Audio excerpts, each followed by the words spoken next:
This channel is no stranger to different survival scenarios. A lot of my content is based off of what dinosaur could survive this universe, or if you could survive a certain environment, but I haven't really talked about survival in dinosaur analog horror.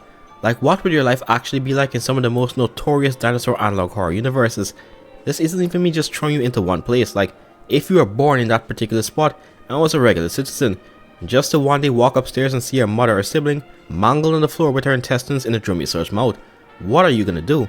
Well, luckily for you, Sonny, we're gonna see just how well your chances would be if you were in different dinosaur analog horrors. By the way, shout out to Mr. Mirage, inspiration for the idea came from him.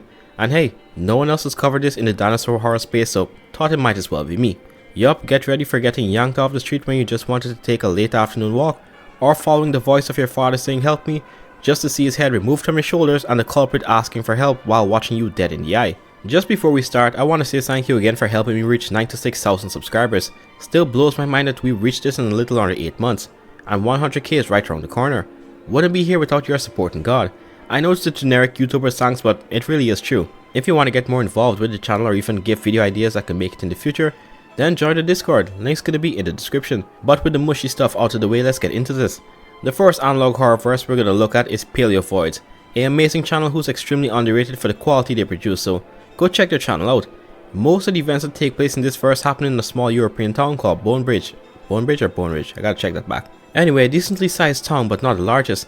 It's surrounded by a lot of woodland, fields and some abandoned houses, you know, the usual, but this town has a twist. There's a company called Optodine. They make special TIG chips that they use in recording devices they manufacture, and it's a pretty big thing here, which is all good and dandy, but well, this is just my theory, but Optodine may just be a business front that rakes in enough profit for a shady company called Cicada Labs. These people have managed to bring back dinosaurs and other prehistoric creatures, including some rather adorable pterosaurs. Even the sea isn't off limit. However, they also managed to bring back deadly diseases or pathogens. This bacteria was so deadly that it eradicated an entire research base. I'm talking about hundreds of people and animals wiped out.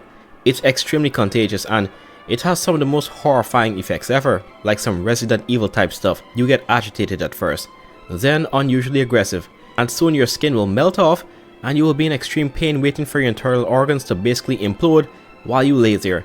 It originally came from a pack of coelophysis that escaped. For now it's contained, but there still is a risk of a local breakout happening where your flesh just starts to melt off as you attack anyone near you. If an outbreak happens, you're 99% dead.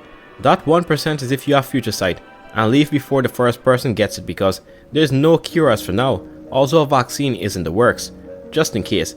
But that's enough about pathogens. The dinosaurs here are in fact the biggest threat. Two in particular. They aren't the biggest animals, but the entire area is horrified of them, but not because they're dinosaurs. It's because everyone thinks a group of 6 serial killers in dinosaur masks are going around killing people and pets. Picture this, you've had a rough day and decide to take a walk down the road. It doesn't have to be on a forest trail, it could be near the edge of the forest. And you hear a little girl crying or someone saying, hello. I'm black, so I would have hightailed my ass home the moment I heard a sniffle, but that isn't for me or any logical person. This is for the overly kind people who want to help. The closer you get, the more distant the voice seems to get, almost as though it's leading you deeper into the forest. And just when you realize something isn't right and decide to turn around, there it is, the mimicker right in front of you. And when you try to turn in the opposite direction, there's another one blocking off your escape. Before you can do anything else, the one behind you grabs your neck and starts breaking every bone in your body as you're eaten alive. This is an actual thing, by the way. It's a Cicada Lab scientist did an autopsy of a victim that was killed by these menaces. And these things waste very little. They eat bone, teeth, the whole thing. The culprits for this atrocious crime were a pair of Dilophosaurs called DILO-30-1 and DILO-30-2. They are the size of a real Dilophosaurus, and aside from being incredibly intelligent, they can mimic voices. A little girl was actually lured outside of her house by one after it convinced her that it wasn't a threat, and the parents did not believe the kid when she told them a monster kept visiting her window every night, but they sadly regretted that decision. This child is just one of a few people who were lured out and killed. Some not even lured. If you're out late at night, they will snatch you. What makes them even more dangerous is that there's not enough natural prey to support them, so whenever they kill someone, they leave the area for a little bit to avoid the cicada capture team and locals from getting suspicious, but they don't move that far away, because at the moment, you and your fellow citizens are the biggest part of their diet. Ordinarily, your chances of survival so far is decent, seeing that there's only 2, but this is about to change, as the latest cicada tape shows us the mangled corpse of a person near some eggs. So the pair has eggs now, and they carry dead humans to the nest, and when the eggs hatch, it's likely they will be trained on how to hunt humans effectively, so your chances are not looking good so far. As of right now, you have like a 50-50 chance of survival. You know what, 40%. If you're an introvert who always stays inside, then you should be okay for the most part, but if you like to walk or go on hikes and stuff like that, you're pretty much cooked.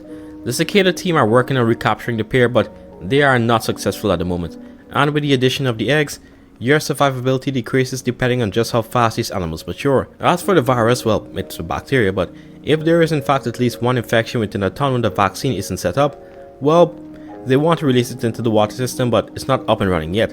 And if someone gets infected, a horror show is going to happen. If this pathogen spreads, it's already more horrifying than anything else to come.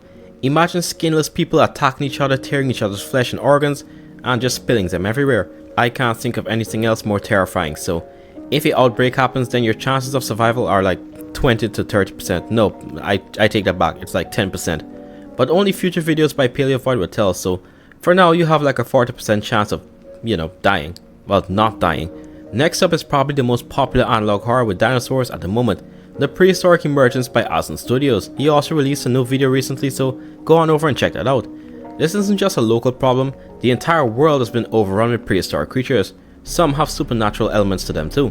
In this world, animals from the past have suddenly begun entering our world through natural openings like caves, and may have something to do with a statue called Quetzalcoatl, a Mayan deity who's thought to have watched over humanity during their making and was a big proprietor of nature and keeping the earth healthy. However, since humans have damaged the earth to such a degree, it may be enacting revenge by bringing these animals back from the past to wipe us out. I mean, the statue shut off a news station just by viewing it too long, and it appears behind some animals in different scenes. Now ordinarily humanity would be able to easily take out these threats, but this is where the supernatural aspects come into play. The largest Azdarkids have taken over a large part of the USA. At first it was a wave of Quetzalcoatlus who took out a good amount of the military, and then another group of large Azdarkidae showed up, the Hazegopteryx, and these ones can take a good amount of bullets before they drop.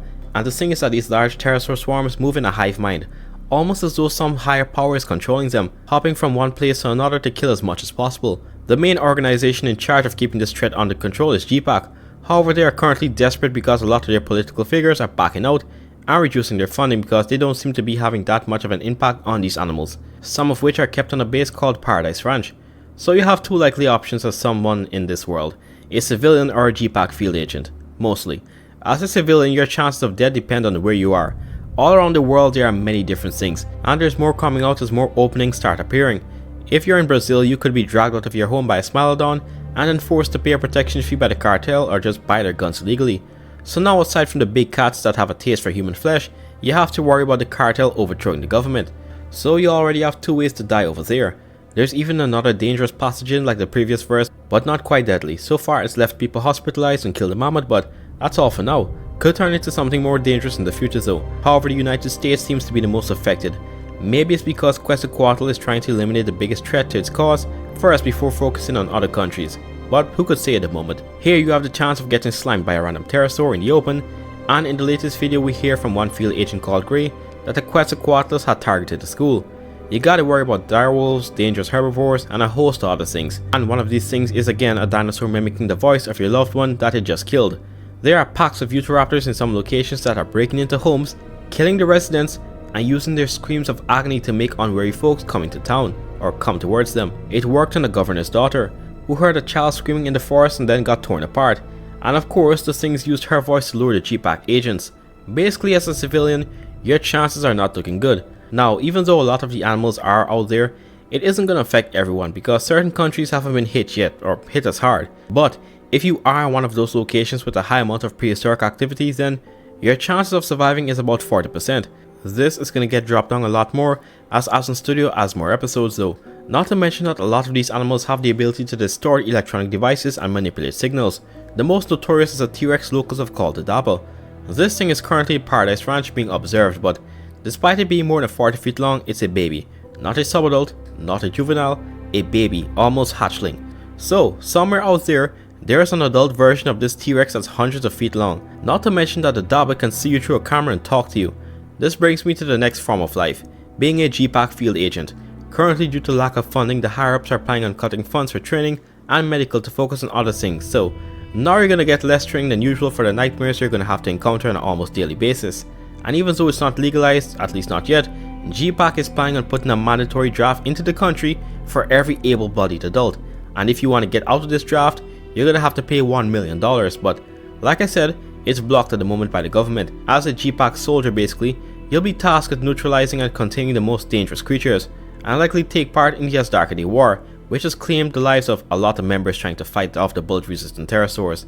So, as a G-Pack officer, your chance of survival is like 20%. I mean, some of the most senior members have been killed, and possibly the most skilled one in the organization is in the hospital after killing a small pack of Utahraptors.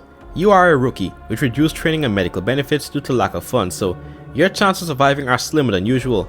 And don't think you're gonna try and stick next to a senior in hopes that you'll learn and get protection, by the way, because we saw how that went in the last episode. As much as some people will try to mentor you, sometimes it's just every man for themselves, and the people higher up in the ladder treat the field agents like replaceable stocks. And this is highly speculative, but based on the ending of the last video, they may be trying to use some of the supernatural abilities of that T-Rex to cause a public disturbance so they can get their way in the political space. So at the moment, your odds of surviving is not the worst but also not the best depending on where you live, and if you're a G-Pack agent, your chances drop. I also forgot to mention, but this applies to the ocean as well. There's Megalodon, Mosasaurs, Leviathans, and much more apexes, so you should try to avoid there. However, our last verse for this video comes from one of the most, if not the most popular dinosaur trilogy ever, Jurassic Park. There is a lot, and I do mean a lot, of Jurassic Park analog horror. Like a lot. However, there are 3 channels I think that excel in this. One I'll be covering today is Krenautican. There's different animations, but the one I want to look at today is the raptor one. This is meant to be an animation filling in parts of the story that the movie didn't show, like Arnold's death. And guess what? You're gonna be an employee today. I don't know if it's true, but in Krenautican's animation everyone died. Like, I don't know if it's canon, but yeah, everyone died. Like, every single person got slimed by Rexy, leaving one worker alive of a team who was trying to fix one section of the park after the storm. Chances are that statistically you're going to be one of the persons who are picked off by the Megaceropod. And even then, there's a pack of steroid raptors on the loose who don't seem to just kill for food. Some of these animals will use other people as bait by inflicting so much pain on the person that their screams echo across the area. And when they pull up, the raptor will kill them off in the most brutal way I've ever seen. The thing is that alone on Nublar, your chances are kinda iffy. It's a decently sized island and there are only 5 Megaceropods you have to worry about in the first movie. Rexy and 4 raptors I think. However, the raptors in particular have a really good tracking ability. And unless you can get someone or a rescue team to come for you within the first day or 2, you might just get found by the dinosaurs themselves. And Rexy in both the movie and this animation still is fast enough to match a car, so you won't be getting away. And if she massacred an entire team, then what makes you think you're the exception? But this one, despite how gruesome the death would be if you're caught, I'd say your odds of survival if you have a satellite phone and are far away from any of the park's dinosaurs are pretty high. But if not, then you might as well pull a Steve and fall from a high place to end things quickly. Or risk getting off in one of the most brutal fashions possible. I honestly think you have like a 50% chance of getting off alive if you play your cards right and use your knowledge of the park and the animals to your advantage. But that's it for this one, folks. Please go and check out all the channels if you haven't already. Their links will be in the description. And if this video gets 2,000 likes by Saturday, I will do everything in my power to make a part 2 on Sunday. So let's see if you can make it happen. But that's pretty much it for now, folks. Yeah, see ya.